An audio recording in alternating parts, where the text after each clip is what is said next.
¿Por qué Mary Beth Tenning eliminó a sus propios hijos?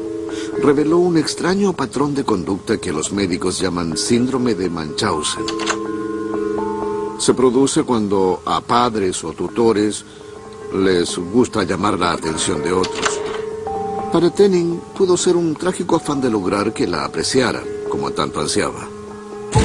Mary Beth Tenning fue declarada culpable de matar a su hija y sentenciada a 20 años sin remisión. Podría aspirar a libertad condicional en el año 2007. Como otras mujeres que matan, Mary Beth Tenning asesinó a aquellos más cercanos, sus hijos. Parece haber sido motivada por la atención de que fue objeto cuando fallecieron. Estos son factores que el Dr. Stone tomó en cuenta al clasificar a Tenning en su índice de maldad.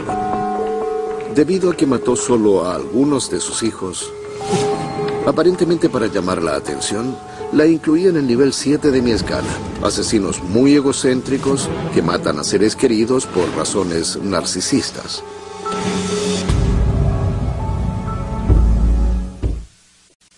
...1994, Carolina del Sur. Susan Smith, madre de 2 niños pequeños, acaba de separarse de su esposo. Poco después, enfrenta el peor miedo que una madre pueda sufrir. Quiero decir a quien quiera que tenga mis hijos, que por favor, repito, por favor los traiga a casa. Los hijos de la Smith han desaparecido. Afirma que un hombre afroamericano raptó a sus 2 hijos pequeños y ruega públicamente por su retorno ilesos. Una vez activada la investigación policial, la atención general recae en la dolida madre. La policía sospecha de su declaración y la somete a varios exámenes poligráficos. Nuevos acontecimientos del caso son investigados en este momento, pero no parecen ser tan promisorios como se supuso. 9 días después de la desaparición de los niños, Susan Smith confiesa haberlos matado. Condujo su auto al borde de un lago y ató a los chicos dormidos en sus asientos. Soltó luego el freno de mano y observó cómo el auto se sumergía en el agua. Susan Smith tenía amores con un destacado ejecutivo donde trabajaba. Días antes que ella matara a sus hijos, él puso término a la relación con una carta. Sin duda alguna, serás excelente esposa para un hombre afortunado. Pero lamentablemente no seré yo. Hay cosas en ti que no me acomodan bien. Y sí, me refiero a tus hijos. Tal como Mary Beth Tenning, Susan Smith mató a sus hijos. Sin embargo, el Dr. Stone la considera más malvada. Susan Smith actuó impulsada por motivos egoístas. Mató a sus hijos para continuar un amorío y luego trató de cubrir el hecho con una mentira insidiosa. Quiero decir a mis bebés que su mamá los extraña mucho. En tanto que Mary Beth Tenning pertenece al nivel 7 de mi escala, pongo a Susan Smith por sobre ella, en el nivel 10. Asesinos egocéntricos de personas que los obstaculizan. Los casos de Susan Smith y Mary Beth Tenning son memorables, en parte porque hay muy pocas mujeres asesinas.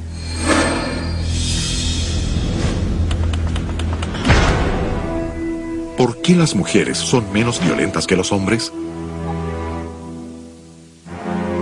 Algunos investigadores creen que la respuesta está en la estructura de nuestros cerebros. El Dr. Ruben Gurr es un neurólogo de la Universidad de Pensilvania. La diferencia que hay entre hombres y mujeres me interesó desde que tengo uso de razón. Cuando uno crece te preguntas sobre el sexo opuesto, si sienten de la misma manera, si piensan de la misma forma. Para entender las diferencias subyacentes entre hombres y mujeres, el Dr. Gurr inició un estudio de conductas. Si alguien me pregunta ¿dónde ves la mayor diferencia?, yo señalo que en la agresión física. Hay una conducta que nos diferencia marcadamente. Vean el diario de la mañana y miren las noticias de la televisión. Si el tema es la agresión física, lo más probable es que haya sido cometida por hombres. Las estadísticas señalan que el 93% de los asesinatos son cometidos por hombres. Para determinar por qué hombres y mujeres tienen diferentes niveles de agresión, el Dr. Gurr exploró los cerebros de 57 mujeres y 59 hombres, usando resonancia magnética y centrado en 2 regiones del cerebro. Las 2 regiones importantes en términos de regulación emocional son la amígdala y el lóbulo frontal.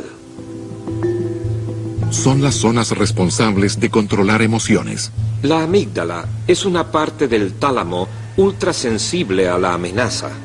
En esencia, acoge la información entrante al cerebro y luego toma una decisión. ¿Eso es amenaza o no es amenaza? El lóbulo frontal lee la señal y decide cómo responder. Al comparar estas 2 regiones, el Dr. Gurr cree poder ver qué hace a los hombres más violentos que las mujeres. Encontró que los cerebros de hombres y mujeres son casi idénticos, excepto por un detalle sorprendente: la zona del lóbulo frontal. Esa parte es relativamente menor en los hombres que en las mujeres. De hecho, si nos centramos en el volumen de esta zona y la medimos en un grupo de hombres y en un grupo de mujeres, parecería que procediéramos de diferentes especies. Los hombres tienen menos capacidad de inhibir un impulso de atacar y de concretarlo en un acto de agresión física.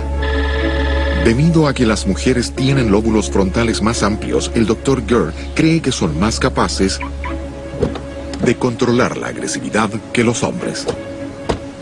De modo que cuando la amígdala envía la orden de ataque, los hombres disponen de menos tejido lobular frontal para regular ese impulso específico y consecuentemente son menos eficaces para inhibir esa tendencia que puede llevarlos a agredir a una persona. Sin embargo, no todas las mujeres son capaces de inhibir impulsos violentos. Casi todas las mujeres que matan, como Mary Beth Tenning y Susan Smith, asesinan a quienes tienen cerca de ellas. No fue así en el caso de Kathy Wood y Gwen Graham. Kathy dijo, bueno, ¿qué es lo peor que se te ocurre? Yo vacilé y luego dije, un asesinato es lo peor que pienso que una persona puede hacer. Ella hizo una pequeña pausa y me dijo, ¿y qué tal 6? Wood y Graham hicieron del asesinato un juego. El hecho que Wood y Graham vieran el asesinato como un juego hace que sus horribles crímenes sean aún más odiosos. 1984. Grand Rapids, Michigan. Kathy Wood está deprimida. Esta joven esposa y madre rara vez sale de casa. Lee relatos de crimen y suspenso y dice a su marido que tiene curiosidad sobre cómo sería acuchillar a alguien. Rechaza los quehaceres del hogar y tiene la casa en estado de abandono.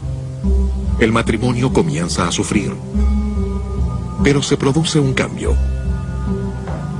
Wood consigue trabajo como asistente de enfermería en una casa de reposo local. Se torna más sociable. Empieza a relacionarse con sus colegas después de sus turnos. Kathy suele amanecerse en fiestas y esto causa riñas con su esposo. El trabajo de Kathy en Alpine Manor representa un cambio de vida. Ella gana confianza propia y se anima a hacer cosas que nunca había intentado. 1986. Tramita su divorcio e inicia una serie de relaciones lésbicas. Kathy se entusiasma con una nueva colega llamada Gwen Graham. La relación progresa y Gwen empieza a vivir con Kathy. Comparten turnos de trabajo y desarrollan un fuerte vínculo. Hacen bromas pesadas a pacientes y compañeros de trabajo. El romance se intensifica físicamente y ponen a prueba su solidez. Compiten con rompecabezas y crucigramas, haciendo que la perdedora asuma el rol de subyugada en sus fantasías sexuales. La relación se consolida y toma un giro diabólico. Gwen afirma que practicando sus juegos fraguaron un sórdido plan: matar pacientes de Alpine Manor.